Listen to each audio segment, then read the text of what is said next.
Alrighty. Howdy, guys, gals, non-branding pals. My name is Crinitix, And I'm Stoic, and this is the Community Chat Show, Episode 8. your one-stop shop for all the latest in the CCS community. With us today is Cordona, Flex, Drafter, and Shot Caller for Currently Chasing Somero. Welcome to the show. We're glad you're here now, finally. Tell us about yourself. I just recently joined CCS this January when I was looking for an NGS team because I wanted to get back into it after not playing since Season 4. And I popped in and it's like, oh my god, 8 teams. This is a lot bigger than I thought it would be. Figured you guys must be the big kids on the block. And I tried out and happened to already know BMed, who was captaining the team, because we had played together back in Season 4 on a Div C or D team. I forget. It was Region. And yeah, so that's more recent. I've been playing HOT since Christmas 20... I want to say 15, whenever Cho'Gall was released, was roughly when I started playing. I had previous, I want to say, quote-unquote MOBA experience because I played the Dota custom map in Warcraft 3 for a few years. And when, League came out, I gave it a try. I hated the artwork, so I dropped it. Same thing happened with Dota 2, and then I remember when StarCraft 2 was out, they were advertising that they were going to try and do a MOBA of their own. And I realized I hadn't heard about it in a while, looked it up. Oh, they did actually make that. Let's check it out. And I've been fairly consistently playing since. Oh, it hurts my heart that, there are people who wanted this, but then had to go find it rather than the advertising finding them. Oof. Yeah. I'm really curious about that. So you said you played Dota and League, but you hated both of their artworks, and then it hurt my eyes, in the sense of I couldn't see anything.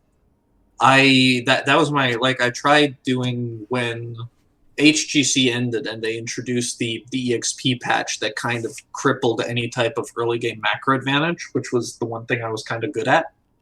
I scaled back a little and was looking around to see maybe try something else, and I opened Dota 2, I installed it, played a few games, but I just could not deal with the artwork. It was too much. Remember when before the stealth changes, when Zeratul and Nova were just kind of this halo-like shimmer on the screen? Yep. It kind of felt like that, but with all the heroes. Everything was just so kind of washed out in the design for me, and I just couldn't I couldn't deal with that, especially over a 40-minute game instead of 15 to 25. It left me with a headache and dried out eyes. Interesting. I've been because that's one of the things I really like about the Blizzard art style. It pops out at you. It has very defined lines. You can even see the hitboxes fairly well. It makes it visually easier, which I know is a probably me-specific thing, but I really enjoy it. It's always very clear, yes, you don't fit there because the circles are overlapping. That's why you can't get past the Asmodan in the choke. Well, that's good. It's not quite as much guesswork as I felt it was with the other games. For sure, yeah. So you said you started playing HOTS in around 2015. Was that... I wasn't playing competitively at that day. Was that... did you jump straight into competitive, or was it just kind of like a casual hobby for a while? It was definitely a casual hobby for a year or two. Or more, I forget. I started. I didn't really know how to work. I roughly remembered how a MOBA works as a whole, but I remember it's just a few of these heroes are free to play. Let's just try. I mean, I know Jaina. I know how this should roughly work, and proceeded to probably feed an amount in quick match, as everyone does when they start. Because I was like, AI, that sounds boring. I know how this works. I did. There was so much going on. It took me like 10 games till someone explained to me that I could press tab to see a score screen. Yeah, it was just a while of practicing the heroes. I saved up like 140k gold over half a year because I didn't want to commit to buying any of the heroes yet. It was just like, okay, I'm gonna wait. I'm gonna till I can pick out like 15, 16 heroes that I actually like, so I could actually do some ranked. And I was just a matter of waiting and doing some adding up. It's like, I definitely want this hero, but they're 10,000. So maybe I compromise here and buy this one for 4 instead of this one for 7. And because before that I was just rotating through, okay, who's free to play this week? Who can I try? Who's new? How do I understand the mechanics? I initially assumed Butcher was a tank because he was so big and wouldn't die. It's just, it was very much the starting from scratch type thing. And I didn't look up videos initially. I didn't have any resources at all that I really used.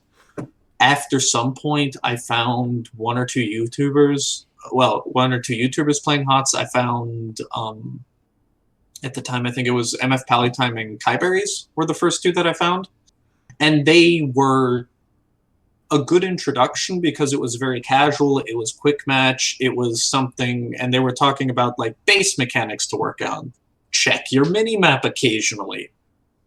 Stuff like that. And after a year of watching that, I was kind of like, okay, I discovered that a pro scene existed. Okay, let's watch that. That was a different game. Because I'd never even played in comms with anyone before, because there was no in-game comms at the time, and I don't think I even had Discord yet. So it was really just messing around, finding people to play with. I got my girlfriend into it because I wanted someone to play with, and she's now an Abathur Chromie 2-trick. Still plays. Yeah, and then I discovered the Nexus Schoolhouse, and that's when I started to like work on stuff. Still my favorite resource personally, and I know you guys here on CCS that we've been kind of inviting people from them over, and people in CCS have been doing stuff over there. And I like that now that Blizzard is really that hands off, that all the communities are starting to work together more. And the game's really more community driven, which is weird because I don't think any other game is doing that as much in the MOBA scene, at least. Yeah, definitely. Real quick, I mean, you name dropped earlier, like shout out to MF Pallytime. He was one of the big names that when I was first getting into the game that showed me, like one of the big things was like a map timer, like a little beep every 5 seconds, just like, hey, look at your map. Really great content for anyone out there who's looking for some like beginner friendly stuff. Yeah. Yeah, and then like I said, I discovered Cavalier Guest and the Nexus Schoolhouse, and that was the deep dive. That was the stuff where I had to ask half a dozen questions just to understand 2 sentences of what they were talking about initially. And it's like, oh, you like freezing the waves and all the small things about stutter stepping, manipulating waves, camp timings, everything, and spreadsheets upon spreadsheets. And I have a slightly obsessive personality, so I really got into it. And even though I knew my mechanics would never be able to keep up with the goals set there, it was still nice. I still like absorbing technical aspects of things. And so I have spent a large amount of time in that Discord. Whenever I have a question, that's the first place I go to ask. Whenever I have one idea, it's like, hey, this occurred to me. Does anyone know? And usually I can get an answer because everyone in that Discord has spent so much time on the game or knows someone who has spent enough time on the game that you can get an answer within a few days at the latest, usually sooner. And now CCS has been having the development days and the master classes, and I'm getting some really good new information here too, which I'm really happy about.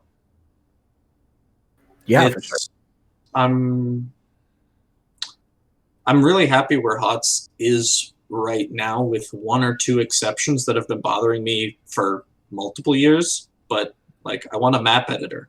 I want to play around with a map editor. But Yeah.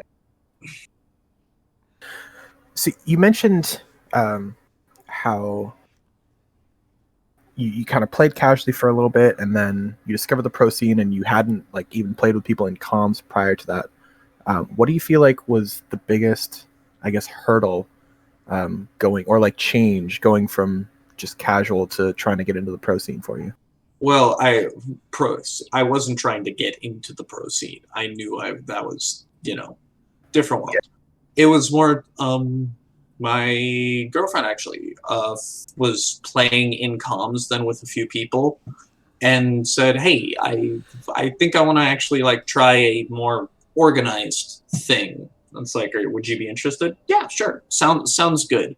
So got a few people together, and we wound up playing under the team name Chromie's Cronies in season 3 of NGS.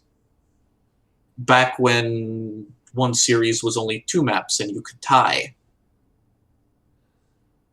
And the biggest thing initially, because we started playing in October with the goal of playing season 3 in January. And the biggest thing initially was just trying to keep up with players who were all higher ranked and had more and were just better than me. It was learning to actually call out your cooldowns in comms. It was following your tank, following the shot call, because I had gotten so used to Hero League play where it's just like I have to maximize what I can, as opposed to trusting the shot caller or whoever it is to have a big picture in the head and just like going along with what's being said because they said it, and the team all has to be on the same page regardless of what the decision is. I was late to fights. I was doing camps when I was told not to. I was doing everything conceivable wrong in the beginning because I had that mindset that comes from other MOBAs too, where it's like you're responsible for you. If you feed yourself up, you can carry a game, which I still think can't really be done in HOTS nearly to the degree because it is so team focused. And now I almost don't want to play. Now that I've done that for a while, I don't want to play solo queue anymore because I get frustrated because but we could be talking. We could be on the same page. You can do things you just can't in solo queue. That alone just is such a different game. And I love the comms. I love it being a team game so much more than I did when it was just pop in, play, everyone's doing their own thing, you ping, it gets ignored, etc., etc. It's a different MOBA. Like Yeah. I'm a broken record, but like Storm League and competitive, they're completely different video games in everything that happens. So it's crazy. You've been playing HOTS, you said regularly since you started. What's the gap that happened? You had this team, Chromie's Cronies, from season 4 to season 10. Were you just like had to step away for personal stuff, or were you just kind of grinding Storm League? We played the season. That team we were in over our heads. We somehow got placed in Div A at the time, and when I was still in Gold, and it didn't go well. We got a total of 2 map wins throughout the entire season, and those felt like strong victories.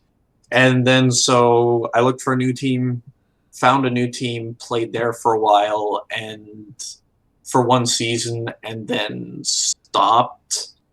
Yeah, the team kind of broke up because, just differences in game philosophy, really. I personally prefer a very strong macro style, which at the time you could actually play certain maps without ever touching the enemy team if you really wanted to. And then a combination of college, like I was getting towards the end of my degree and I needed to hunker down, and then moving, and then job, and I stopped. And then when I was about to get back into it, the EXP changes hit, and I really didn't like them, and I was barely playing at all at that point. And then about a year and a few months ago, so around a little before Christmas 2019, I started sitting down. It's like, all right, I really like this game. Let's give it another shot. Some of these changes have been weird, but let's get back into it. And I managed to grind up in Storm League just on my own, just to repractice mechanics, play new heroes, learn more kits, get more in depth with all of it. And I was enjoying myself a lot. And now recently I was starting to get more frustrated. I dropped from Diamond to Gold over 2 seasons.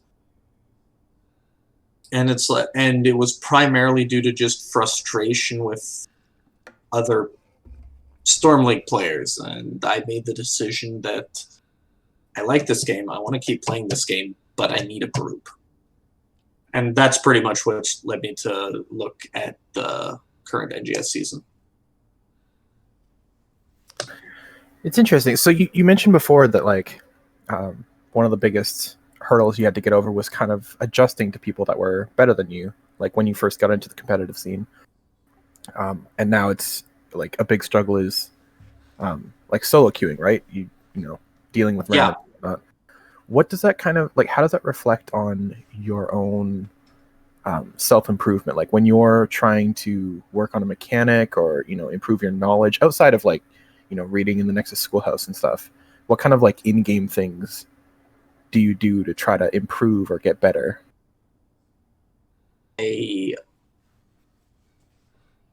When it comes to pure mechanic stuff, I still think I use ARAM for like positioning stuff because that's brawling for 15 minutes. There's no macro, there's no anything else. It's just draw artificial lines for yourself. Okay, the minion wave is here. My tank is there if you have one, it being ARAM. I want to make sure on this hero that I never step up beyond the tank. I won't overchase. I won't, and even if like because it's ARAM, I probably could and I could get away with it. It's more of a practice of just focus on pressing my buttons and stutter stepping while making sure that I don't step up too far. And it's small things like that, and it's always just do this one small thing and practice it for 4 or 5 games, or do something similar in quick match just to get the camp timings down. Pick a hero you're always going to be able to take camps with on whatever map you're on, like say a Grey main, and practice microing around so you won't die to the bruiser camp if you take it at 1 minute on your own without a healer there. Small stuff. Always, if I go in with a specific goal, it's usually exactly one thing, because I'm a bad multitasker. Fair enough. You mentioned having a sort of obsessive personality. I feel like that kind of led you to opt to be a flex player, whereas like you kind of want to cover all the bases, like no matter what, so you want to be able to have an adaptive hero pool. The flex is more in the fact that I like drafting. Like drafting's honestly probably my favorite part of the game on an intellectual level. Like the decision making and all that is very important and very challenging, but I enjoy the more just matchup aspect of looking at a draft, taking the map and saying, okay, if I take this hero and then they pick these heroes, what will augment, what will counter, what will synergize? It's fitting together a puzzle in a short amount of time with the time pressure to see that you have a group together that works, because certain heroes will snap into place very easily together because their kits just complement each other, and others just don't.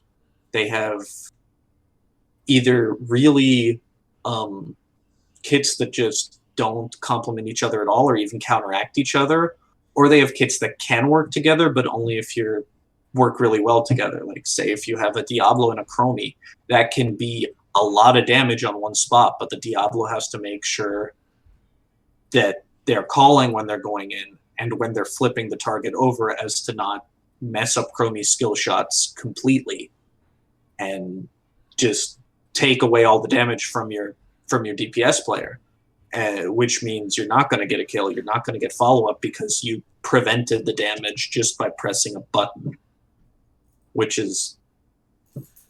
So it's a matter of drafting is just, to me, this really, really fun, really complicated, challenging aspect of the game, especially once you work with hero pools. Like, for a while, I was just drafting for fun with completely open hero pools, which means, oh yes, I'm going to assume I have an AD/RD level Medivh player, which no one does. And it makes a big difference once you draft with the hero pools then, which is really fun. One of the reasons I really like having BMed on the team, because his offlane pool is so non-standard meta that it opens up a lot of other options, because either they ban his specific heroes, which gives us more room for the OP, for the currently overtuned stuff, or they don't, and I can always just, pick a Samurai in the 4-5 that will just melt their Tassadar Malfurion backline once he gets on it. So drafting was the part, and I forget what the original question was. I just... oh yes, the obsessive personality thing. Yes, drafting was what really got me into also like the team aspect again, because I really like just going in with a team comp where it's like, we pretty much have to run at the towers and not press any buttons to lose this, because we managed to pick a comp that just completely destroys the enemy comp. Vice versa, if you mess up, it's like, okay, this entire game is going to be an uphill struggle. And I just enjoy the competitively putting together puzzle pieces to make your draft work. Yeah, no, that totally makes sense. From that like kind of draft perspective, do you have you mentioned previously liking the maps where macro is kind of more important. Do you have a favorite map or a couple maps in the current meta? Currently, I really like Dragonshire. I think it gives you a variety of options with how you can play it. If you want to just have a 4-man that rotates mid-bottom, you can do that, but then vision's really important. If you just want to play a 1-3-1, where you have a 3-man that clears middle and then either ganks bottom or ganks top, or gets a camp, but just vanishes off the map and leaves the enemy team guessing. And then you just have someone bottom who can stay there safely, can always avoid a gank, but still get the experience. Or you just pick 3 globals and are all over the place. It has one of the most, to me, one of the most fun ways of playing the map, because the objective is really difficult to get when it comes down to it. I've heard people compare it to Braxis, because you have the thing that you need to channel, top and bottom, but then you have the additional factor of actually needing to get it middle. And there's multiple viable strategies. It's definitely not one note. And so yeah, that's probably my favorite map currently. I'm also a big D-Shire fan. I think it's the best. I'm curious if you could describe what's the ideal comp for you. Like, and let's say you can't actually get all the you can't take the AD/RD Medivh. You can't get JPL Stitches or whatever. Like, what would be the ideal Dragonshire comp though for your team? You just want me to list 5 heroes here? Well, you could list them. You could tell us how and why. Okay. You could even walk through a mock draft of how you would abuse BMED's anti-meta hero pool to, allow you to get that first pick Chromie as the bot anchor to abuse her range and vision tools. Whatever it Well, might be. I actually discovered we had played for 2 weeks when I was doing a little more shot calling, and I discovered first NGS game I really noticed because I was just face planting with Chromie, and it's like I shouldn't be that far forward. Why am I that far forward? Oh, because I'm shot calling and looking at the minimap and not looking at my hero for 4 seconds straight. And I had to, despite being a flex then, I had to limit my hero pool. I had to go back through it and take off like close to half because it's like I am so focused on making sure I'm doing everything right mechanically on this hero that I can't pay attention to what the rest of my team is doing. Or I'm paying attention to what the rest of my team is doing, and I'm just positioning poorly. Yeah, right-clicking into the enemy team while looking somewhere else. So it wouldn't be a Chromie. My bot anchor would either be a Hanzo or a Zeratul, probably. Zagara, I really like in theory, but that's a little riskier, and you have to make sure you practice it with your team first. Your 3-man, you want something that has enough CC to gank. So ideally, you want some sort of CC on your healer. So you want Brightwing, Anduin, Uther, Stukov. Those 4, probably. You want some sort of reliable way to interrupt movement on your healer, and then just a tank that can press any type of button to prevent them from moving. And then your third, you can argue either for something bursty like a Jaina that has wave clear, you can clear camps, Jaina, Orphea, something like that would work, or you go for something that just has consistent damage. Both work, and it all depends on how you want to, again, who your bottom and who your top lane is, how you want to play the map against the enemy comp. Those things are variable, but there's a few staple just tools you need versus actual specific heroes. That makes sense. Inversely, do you have a least favorite map that's currently in the pool? I don't like Garden in its current form. I, in fact, liked Garden in its older form more than I do now. Interesting. Because it just feels like a mashup of, it's kind of like Cursed Hollow with the channeling the objective. It's kind of like Alterac with sending the things down the waves, or Tomb. And it feels like it doesn't have a win condition that isn't the objective that takes too long. Because you can get to the late game on Garden and just move into the 20 minutes, and both teams will fight, and 2 people will die on both sides, and then you just kind of back up and take camps, and then everyone's up, and then you just kind of clear camps, and that objective is on the enemy side, so we're just not going to go there, and this objective is on our side, so the enemy doesn't come, and it just kind of, because the objectives have such high timers between them, it just elongates the game time unnecessarily. But go ahead. You go ahead. When it comes to unpopular map opinions, I think that I think Blackheart's Bay is a good map in coordinated, because there's so many options of things you can do with that huge map, empty map area, the largest gap between lanes out of any map. I think the distance between bottom and mid on Blackheart's Bay is potentially bigger than both lanes on Braxis. It allows, this is again more of a drafting perspective, but it allows for trying different things. You could go full PvE and then full PvE, collect coins, and then just keep sieging and not turn the coins in until you know you can just do it for free and just never fight. And while some people think that's not the point of a MOBA or a hero brawler, as it were, you can do it if you draft correctly, if you make sure the enemy can't pick you off, if you, etc., etc. I think it would be interesting to play Blackhearts like in an NGS setting and see what people come up with, because no one has played that map on a higher competitive level ever. It was never an HGC.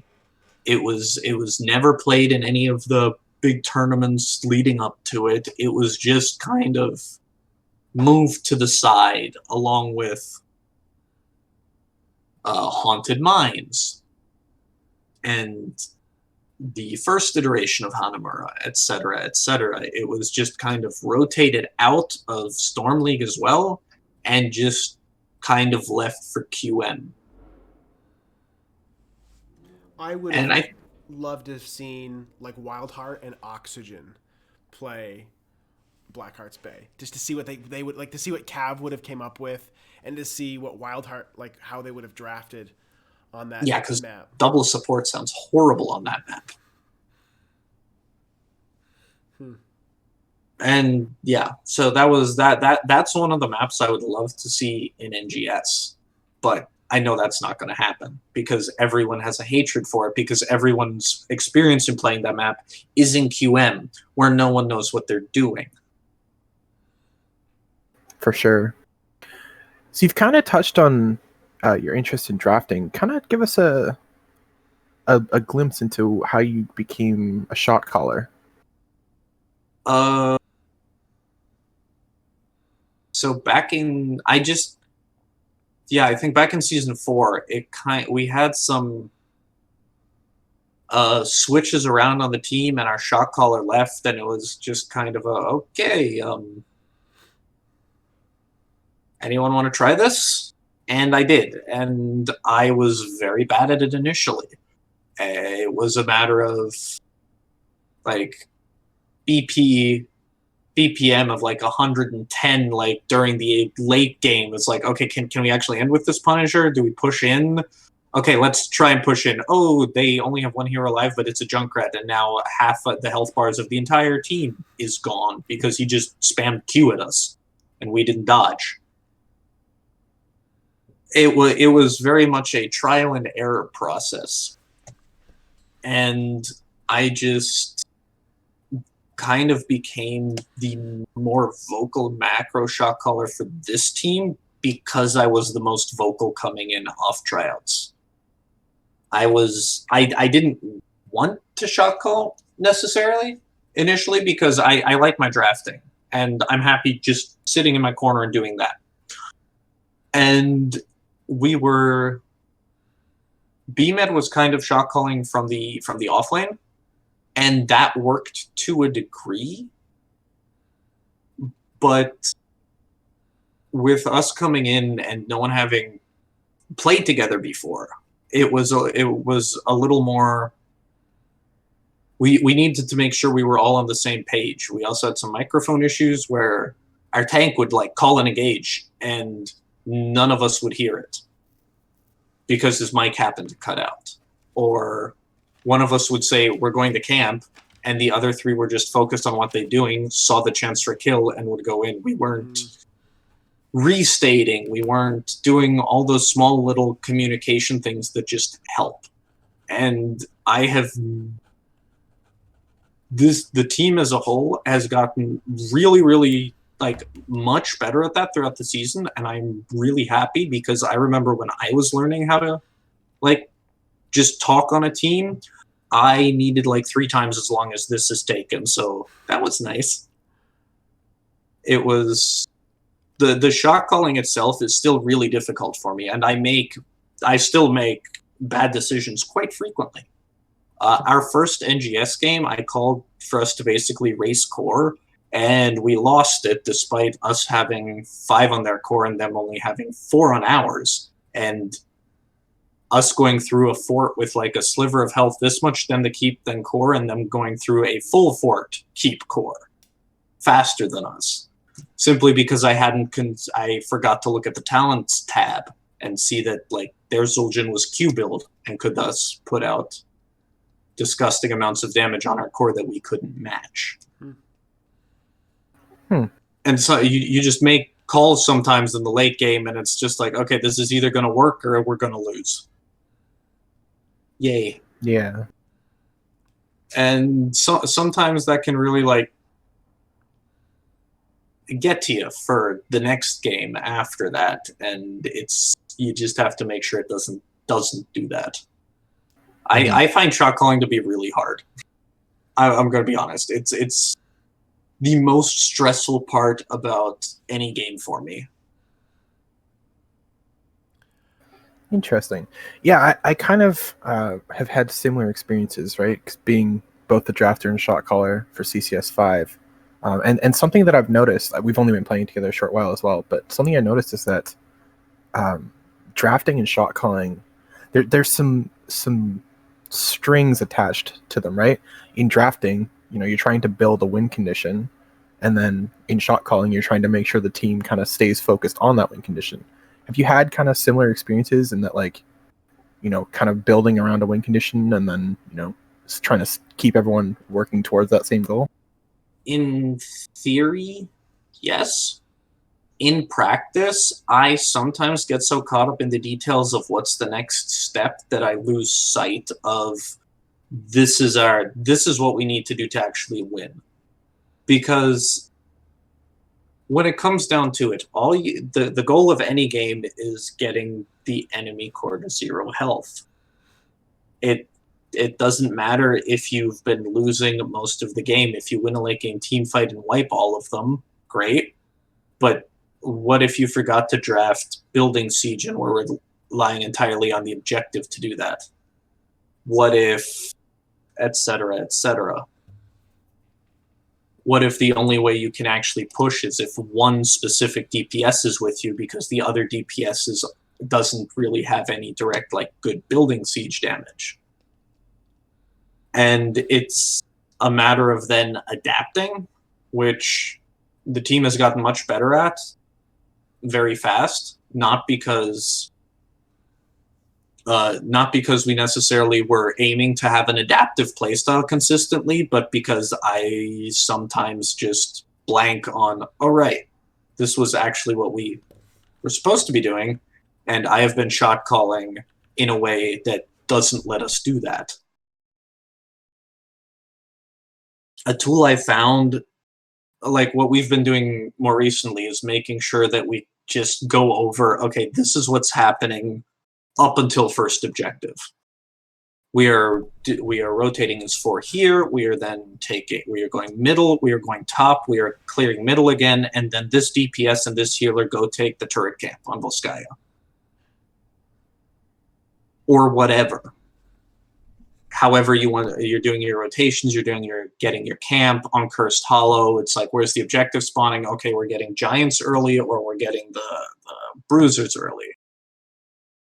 And that, as you say, that string can be, we can usually set up the early game well, but I have very often forgotten to basically draft a specific win condition beyond just win a team fight.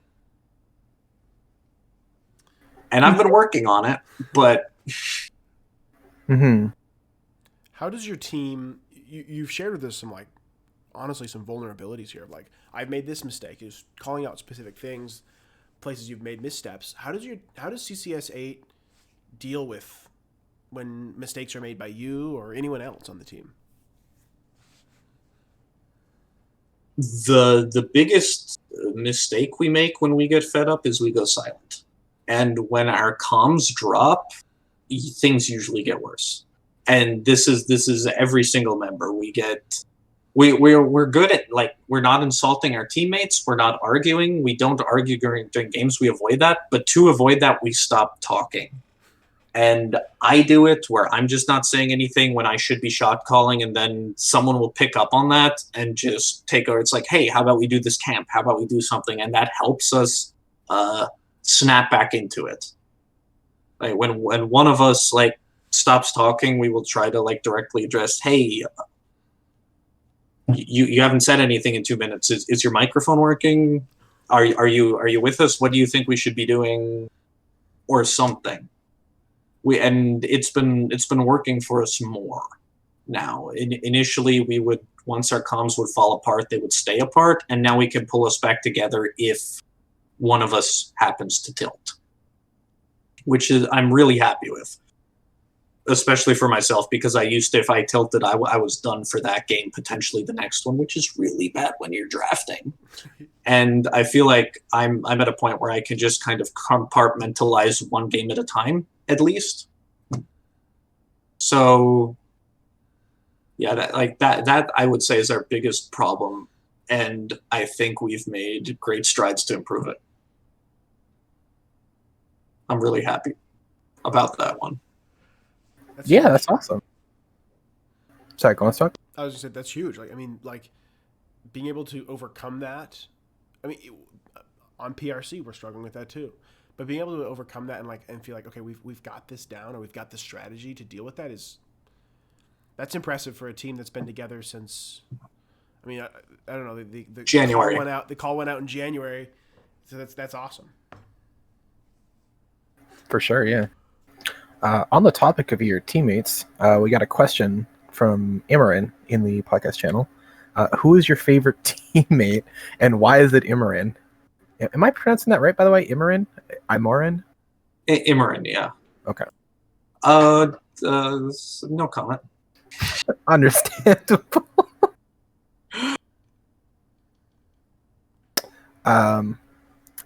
We actually have a few questions from chat here. Okay. So Valkymer asks, is there anyone in Discord that constantly messes up your name? I vaguely remember that there was someone that they said themselves, oh yeah, I keep messing up your name, I'm sorry, but I am not good at identifying voices. And this usually happens just when we hop into voice. It's just like looking for group, yeah, sure, I'll join. And play some games, and someone mispronounces it. It's someone, but I don't know who it is. I think Valk was just trying to knows who it is and is trying to mess with that person specifically, but I don't know who it is. Fair enough. Fair enough. What's the story behind your screen name? About 10 years after it came out, so where I found out about the existence of the Knights of the Old Republic game series. RPG, Star Wars RPG series, and I was just clicking through the random names, and that Cordona showed up as a name, and I liked it, and I've been using it for almost everything since. Solid, good game. That's funny. I think it was Keladorn that said that his name was also auto-generated from World of Warcraft.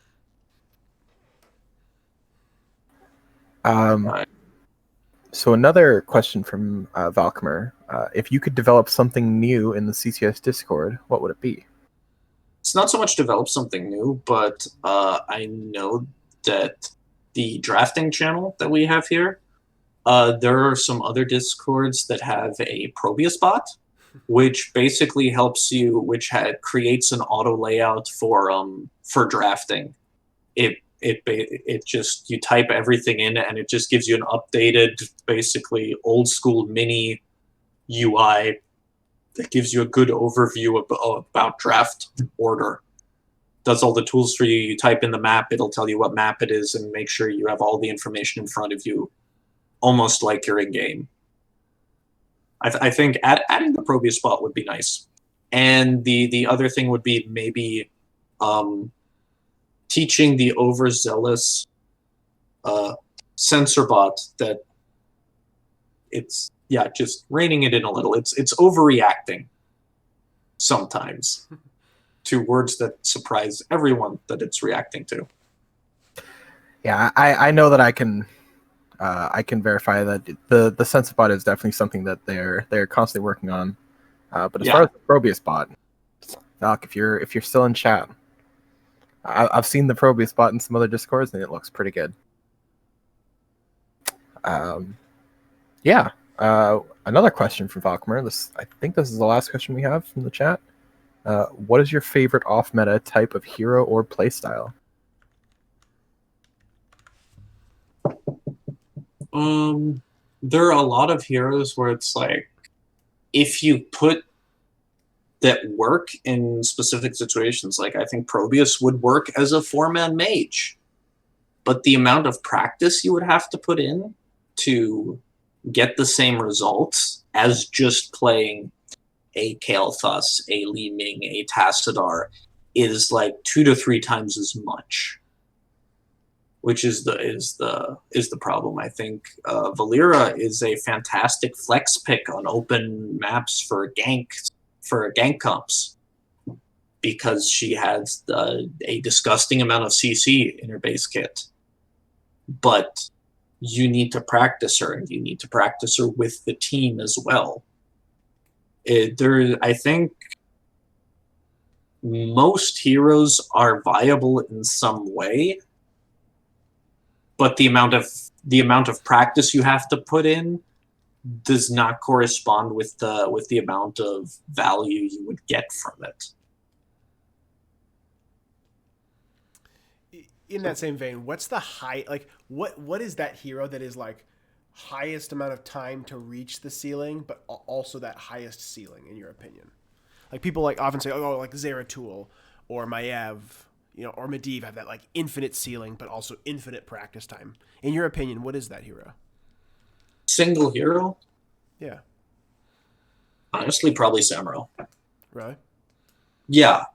He incredibly hard for micro, but the amount of things you can do with him on the map, less now when they nerfed Illusion Master, when you basically permanently could have clones up and would literally just soaking all 3 lanes. You became a Vikings player post 10 if you wanted to, and then could still show up to team fights with your clones and delete a backliner in 2 seconds. Samuro has an incredibly high skill cap, but the rewards are very high. Because the ideal case is you will never die, and you will be able to just pop in the moment they're a little too overcommitted on anything and kill someone in 2 seconds. A good Samuro, like every time I play against BMed and he plays Samuro, I just want to quit. Like, all right, go next. That was a fun game. For the 3 seconds that I existed, let's move on to the next. And I can ban it. Yeah, you mentioned Zeratul, which is also like just in the CCL watching Cure just smurf on everyone with a Zeratul build that wasn't actually used as much in like Storm League or other things. He had his own build that he made work to a degree that was pretty much meant you had to ban the hero because he would just delete you or your core. Yeah, that's true. That's crazy. Yeah. I've witnessed BMed Samuro firsthand, and there was one time he was streaming, and I remember seeing him like body block a Blaze in the Dragonshire pit just from having 3 bodies and just 100 to 0 him. And I was watching like, what do you even do if you're the Blaze? Like, there's no way out. It's ridiculous. Is there a hero that's conversely the opposite, where like the value is absurd, but the skill but the floor is also super low? I guess like what's the best hero for like if someone wanted to be OP on their first day, they should play this hero? I think since his rework, Jimmy has just been consistently good. Like, he's almost never a wrong pick. Rarely. And if you want to start, he's a good choice because you don't have any movement talents where you could accidentally dive in too far. You have a pseudo disengage with your Q. You have self-sustain. You have all the basic things you need, a little extra range, and if there's ever a hero to teach you how to stutter step, it's Raynor. You got nothing else to do. Right. I think he's a fundamental type hero that will work in most situations, and you can learn so much just about how to play the game by playing him, because he has just a little bit of everything to help you feel your way in. I think that's a great. I wouldn't have thought of Rainer, but it's so true. Like, he's just super good. He's not complicated at all. You just click on stuff and they die because you have bigger range. Yeah, and yeah, sure, he gets outclassed in certain situations, like play a Cassia into a Rainer, the Cassia will win. But Cassia has other difficulties with her, etc., etc.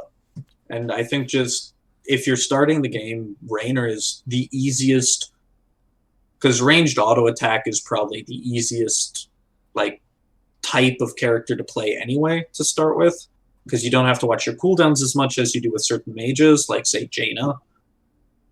And you don't have, it's not a tank where you have to try and peel for your team. It's not, it just has and Raynor specifically has just a little bit of everything in his kit. So, yeah. So you've kind of talked to us about, your upbringing into this community. What is your current like plan or goals, right? I know you're playing for CCS 8. Do you have any particular like focuses that you're trying to improve on right now, or?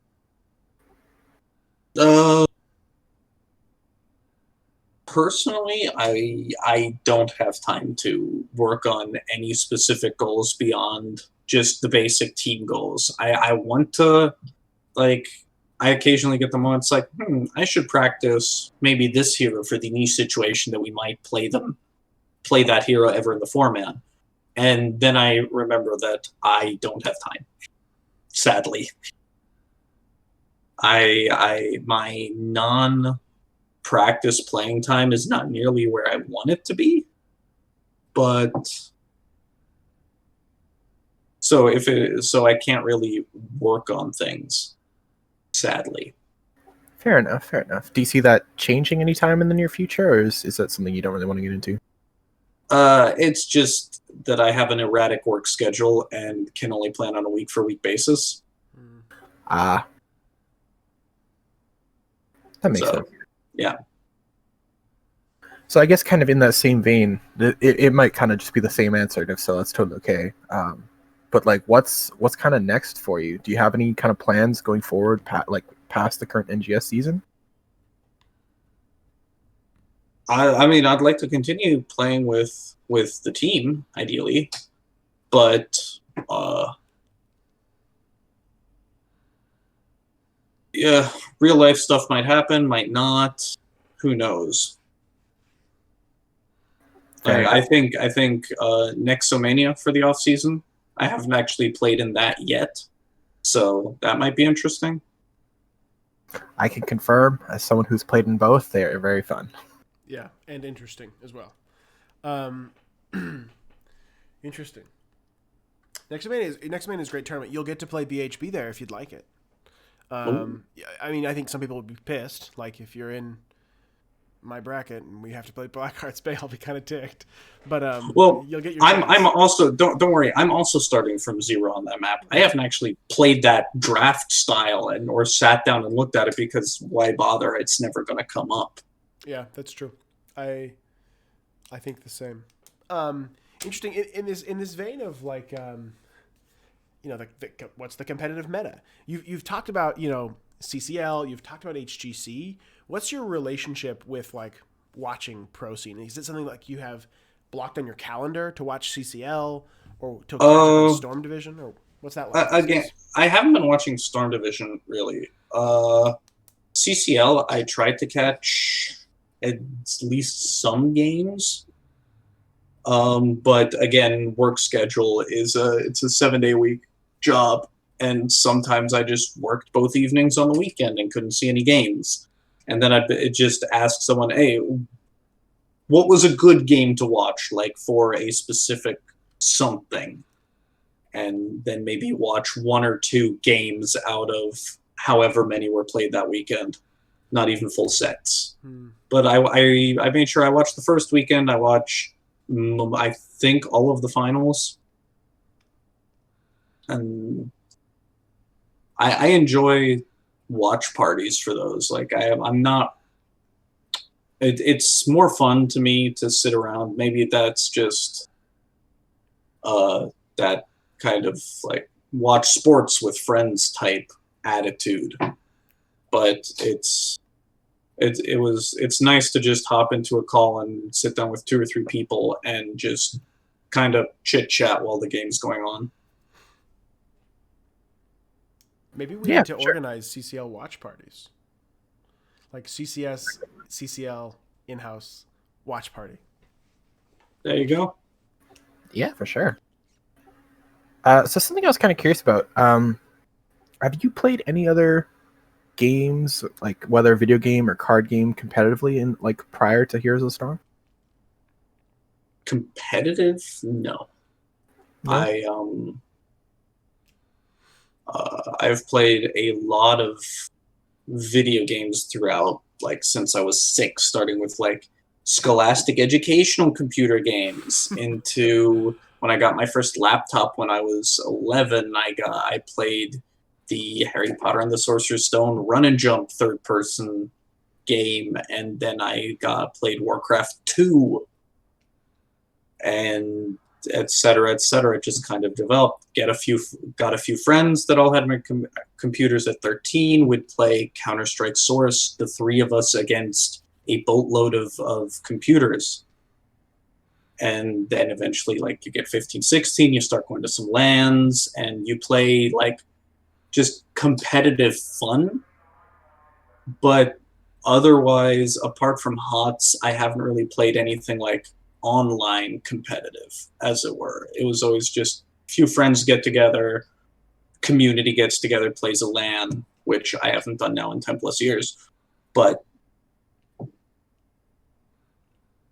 no, I just ladder for like Hearthstone, StarCraft, maybe. Yeah. Okay. A recurring question on our show is because we've had people that have been, playing chess semi-competitively, people playing Magic the Mm-hmm. Gathering semi-competitively, and so I'm curious if there are any like transferable skills that you think maybe if CS:GO was a big one that you uh, feel like could apply to Heroes of the Storm. Right? Like an example would be like um, in Magic or chess, efficient trading, right? What you Right. can give up to get more from the opponent. That's a good example. I find that honestly, versus that, as I know a lot of people refer to them in the esports community, meat sports give you help with communication a lot, depending on what it is, and just how a lot of those help you with like the how to build a team aspect, and just the being supportive from the sideline even when you're not playing. Like we have our roster is 6 people, and when available, we'll make sure that for games, Imran, for instance, will show up when she's not playing. She'll show up and just mute herself, hop in, and just watch our game, or watch the if it's being streamed, watch that, and just make sure that even if you're not playing, you're participating, cheering on from the sidelines. Just community building stuff, which is a lot easier with IRL sports because you can just stand on the sideline and yell versus your team's not going to have the stream open and be looking at chat necessarily while they're playing a match. It's more difficult, but the rewards are much bigger because you have people, which is also nice about the CCS channel. You'll always have 3 or 4 people minimum watching some other CCS team's game, and they'll say nice try, congratulations, all of that. The whole community building aspect is, which I've experienced here, it was much better and much more successful than I've had with previous teams I've played on, and it's really nice. It's one of those, not necessarily an in-game mechanic to improve, but it's definitely something that helps with the psychological state of your team. Yeah, for sure. What's the secret sauce here? Like I've been here for a year now in the CCS community, and like it really is something different and special. In your mind, what is that? What makes it different? Uh, it I don't know per se. I know for me it's that I'm participating more as well, which I wasn't really doing. I was just kind of a hop in the Discord, I'd read what other people are saying, and I'd just like, that's nice, and I'd move on to something else. Versus CCS has enough of a variety of topics, I guess. I mean, you we have the cat and dog post your pet channels. We have enough of a variety that you can kind of find something to just add to whatever's on your mind, whatever you're in the mood for.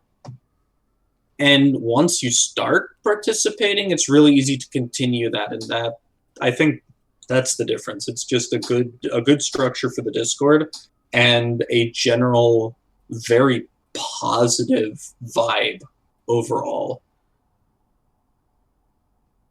Now we both complain, for instance, about the censor bot a little, it going overboard, but that does help just keep things generally just in a positive moving upward, uplifting, goody fuzzy feeling on the inside type community, as it were, which I think is the difference, makes the difference. For sure. I had a question, but I lost it. I can ask one that's totally not related to this, and so you can bring us back, Corinne, if yours is. You name dropped you talked about some content creators, MF Pallytime, Kai Berries from back in your QM days. These days, what kind of, other than the pro stuff, if you're looking to learn something, I'm curious, like what kind of questions, what's an example of a question you're asking in the Nexus Schoolhouse Discord, or who are you looking to on YouTube or on Twitch to find answers to your questions? I guess those are two unrelated questions. I should cut the first one. What kind of questions are you asking on the Schoolhouse? Can you give us an example? Hey, do you think that XYZ comp on principle could work on this map? Do you think if I drafted this in the foreman that it could function to enable this or that when doing this rotation or invading this camp or whatever on, for instance, after the Lily changes? It was, hey, could you maybe even run, if the Lily's damage turns out to be high enough with Water Dragon, which sadly it was not. And by Water Dragon, I meant the Wind Serpent. Turns out to be enough damage, could you maybe even run something like triple support on Volskaya, where you're just brawling over the point anyway?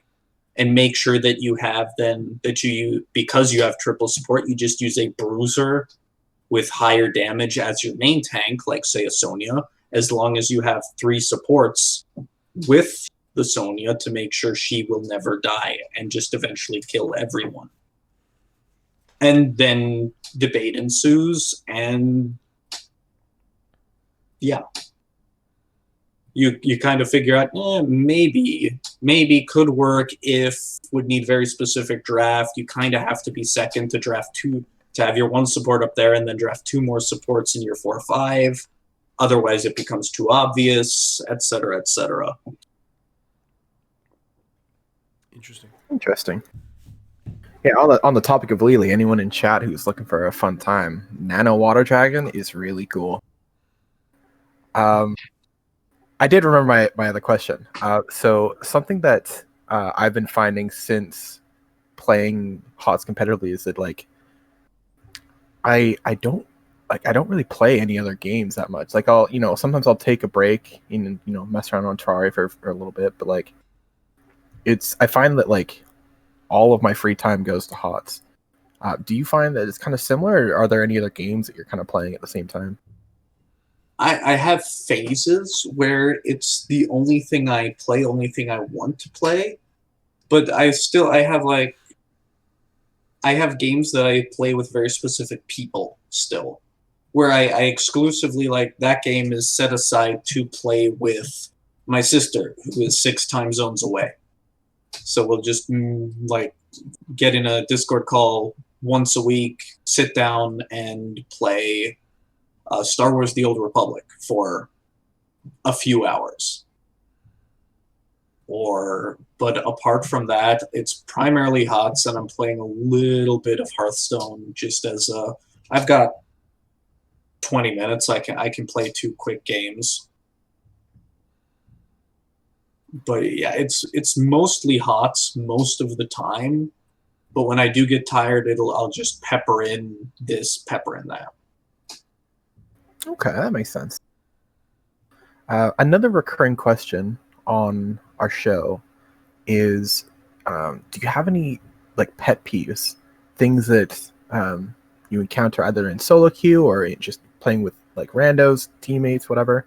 Anything that people do that just kind of like grinds your gears? The usual stuff, like just not people not reacting to pings, people not in any case like completely ignoring anything you're saying or doing, or just and prioritizing what I clearly know is the wrong thing, but I'm a very slow typer, so I can't sit there and tell them that, because if I did that, I would just be sitting in a bush for 30 seconds. And that's even less useful. And it's just sometimes you just have a bad game with a group of people that you don't mess with, and it can be like, okay, I need to stop playing now. Is a common, at least for me, a common reaction I get out of that. But specific, it's nothing specific. It's always the small things that just add up to bigger things for me. That makes sense.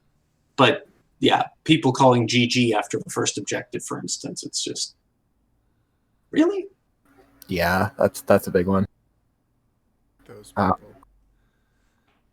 On the topic of like things that annoy you, do you have any sort of like, I don't know if ritual would be the right word, but any sort of things you do to kind of mitigate tilt when you kind of feel it coming?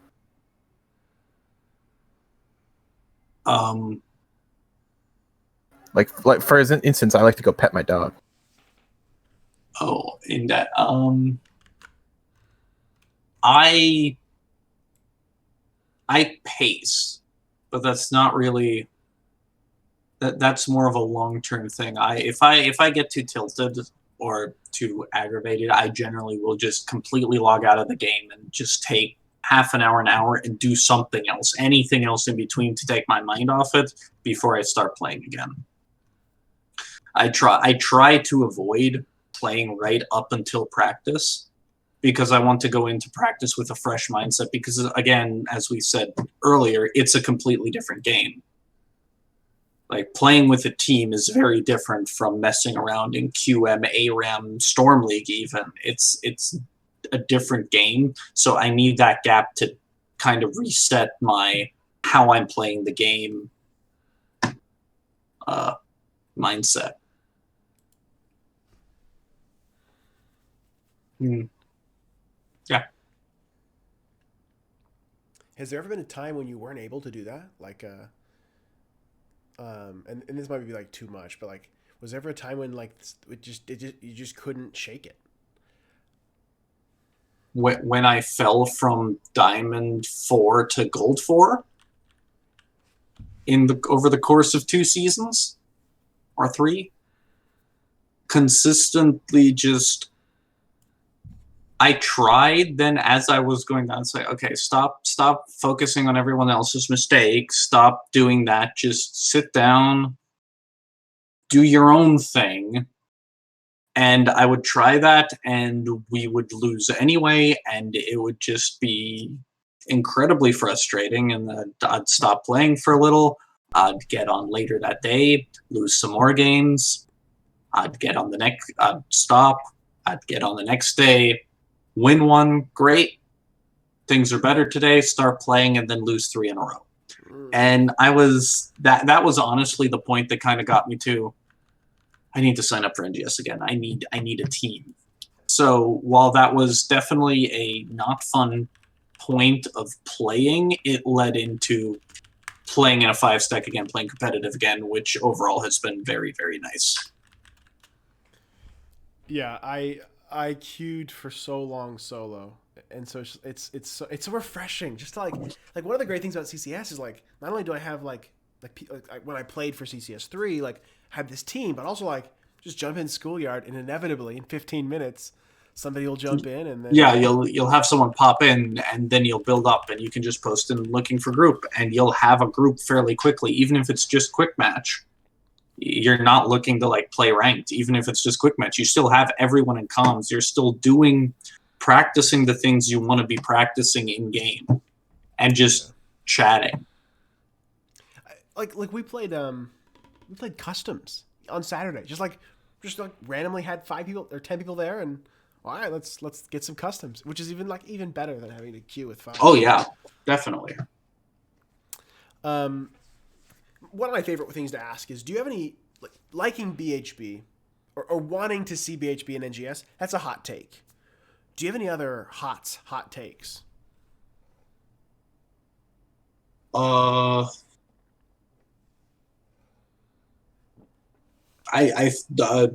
wouldn't necessarily say that it's a hot take, but I think every hero is to a certain degree viable in the game. Every hero has at least one niche, even Nova, where they can be useful. Like Nova, for instance, is a really strong burst mage.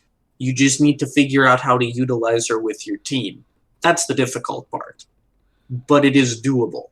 It's an effort versus reward question, but every hero should be in some situation effectively usable and the right choice.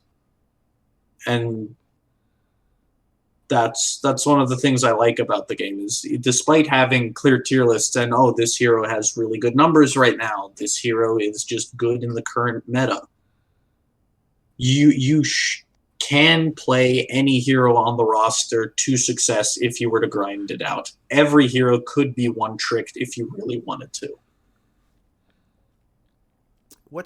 Speaking of Nova, and then we can move on from this, because you brought it up, and you're the drafter and the shot caller for your team.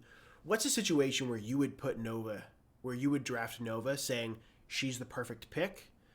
Like, what's the map? What's the context? I want to hear it. Powers of Doom pick'em. And is she roaming, like looking to interrupt? Roaming with something that has a type of lockdown that guarantees, like, ideally you'll hit your skill shots without, but she has the level 1 talent that brings her W slow up to 60%. A 60% slow guarantees almost any skill shot in the game can be hit. A Li Ming orb is guaranteed to be hit if it's not intercepted or blocked by a different hero. It can't be dodged if you're slowed by 60% at full range. As an example, a slow that strong with that amount of range, which is decent, can enable a lot of engages. So you're thinking like Nova and like Garrosh? Like, is that the alternate form to help Garrosh close gaps? There's a lot of things that can help Garrosh close gaps, and if you can't get your hands on a Lucio or a Zarya speed shield or whatever, Nova is an option to slow them down. And it's safer to step up because you do have 1 or 2 escape tools. And is Towers of Doom the map here because you're assuming the bruiser is going to be double soaking, so wave clear is less important? So you only need to have one hero on the wave clear? Yes, wave clear is her definitive weakness, because your most other burst mages, like say a Jaina, can clear a wave like this as well. Mm-hmm.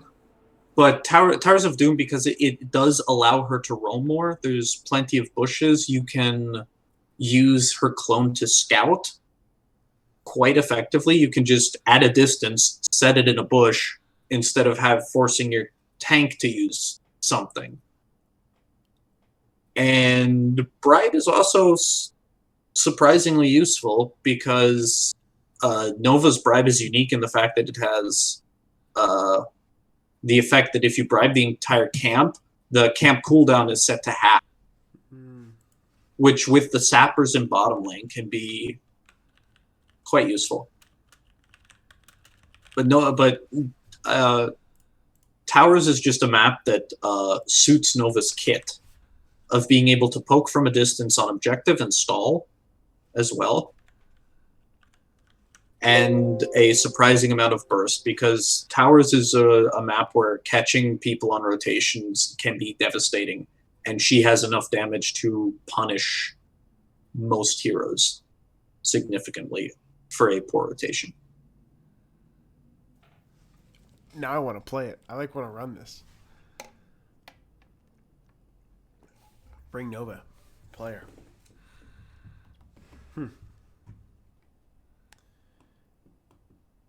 Awesome. Okay. Any other hot takes?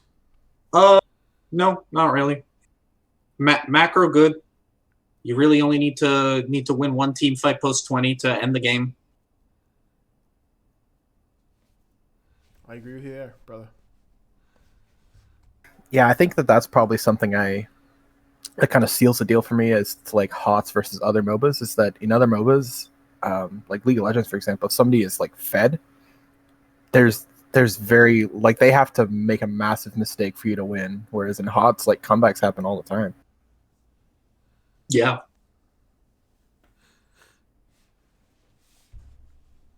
So the devs have made sure to build in more and more comeback mechanics. Like if you're down 2 levels, you get more XP from hero kills. If you're, etc. etc.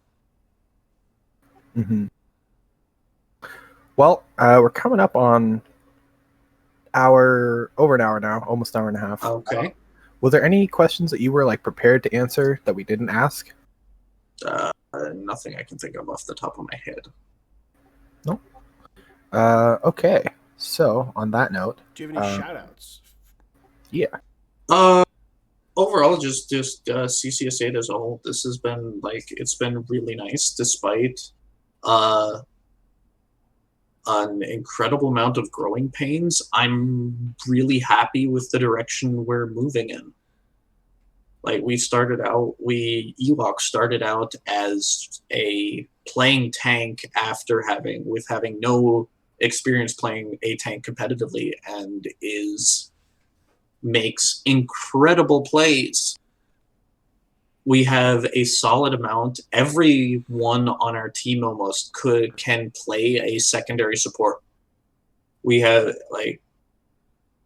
which is incredibly nice if we want to play double support. We have been growing as a team more than I have witnessed on any other team that I've played on, considering we did have a lot of I'm used to playing BOE this way, I'm used to playing BOE this way, and finding out what works for us, it has been really interesting. Frustrating at times, but then when it actually clicks, it's very satisfying.